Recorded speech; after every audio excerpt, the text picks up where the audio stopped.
হে দোস্তো, welcome to my Dipjyoti vlog channel.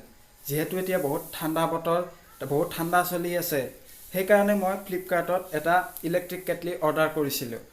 বস্তুটো আজি আহি পালে, মই ভাবিলোঁ আপোনালোকক আনবক্সিং কৰি দেখাওঁ। কেনেকুৱা হয় বস্তুটো চাব। বলক এতিয়া আমি ভিডিঅ'টো আজি আৰম্ভ কৰোঁ।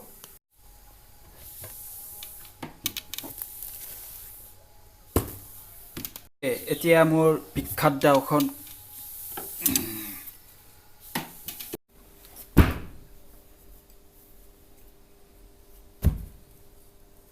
আনবক্সিং কৰাৰ আগতে মই আপোনালোকক কথা এটা কওঁ যে এই বস্তুটোত আপোনালোকে পানী গৰম কৰি খাব পাৰে, তাৰপিছত গাখীৰ গৰম কৰিব পাৰে, চাহ কফি এইবিলাক বহুত কিবা কিবি গৰম কৰিব পাৰে। অ'কে, এতিয়া এইটো অপাৰেশ্যন চুৰু কৰিম।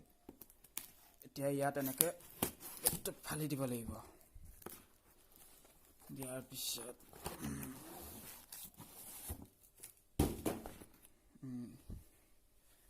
তাৰপিছত ইয়াৰ ভিতৰত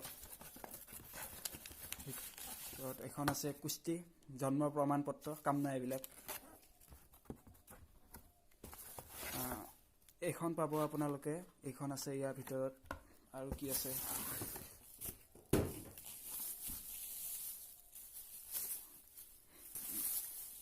এইটো হ'ল সেইটো কেটলিটো।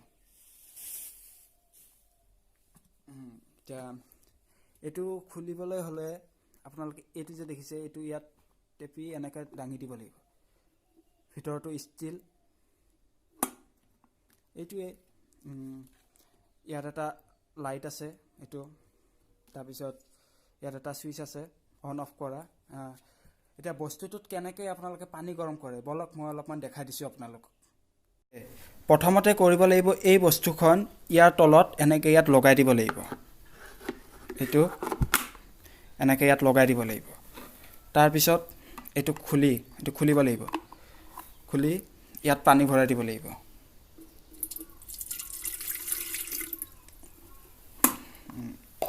তাৰপিছত আপোনালোকে কাৰেণ্টৰ প্লাগত লগাই দিব।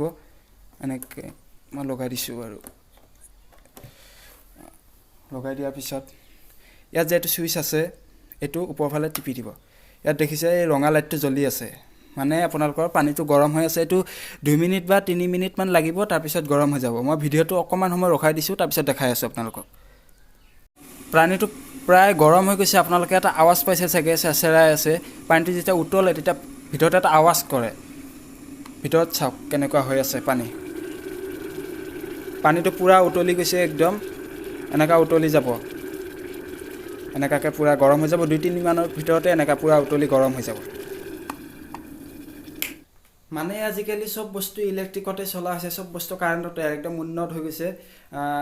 এই বস্তুটো মই ফ্লিপকাৰ্টত কিনিছিলোঁ, 500 টকা পৰিছিলে। আপোনালোকেও কিনিব পাৰে যদি বস্তুটো ভাল লাগে। এইটো যিকোনো অনলাইন শ্বপিঙতে আপোনালোকে পাই যাব। ইমানটোৱে আছিলে। যদি মোৰ ভিডিঅ'টো ভাল লাগিল, লাইক কৰক, শ্বেয়াৰ কৰক আৰু চেনেলটো ছাবস্ক্ৰাইব কৰিবলৈ নাপাহৰে যেন। Thank U.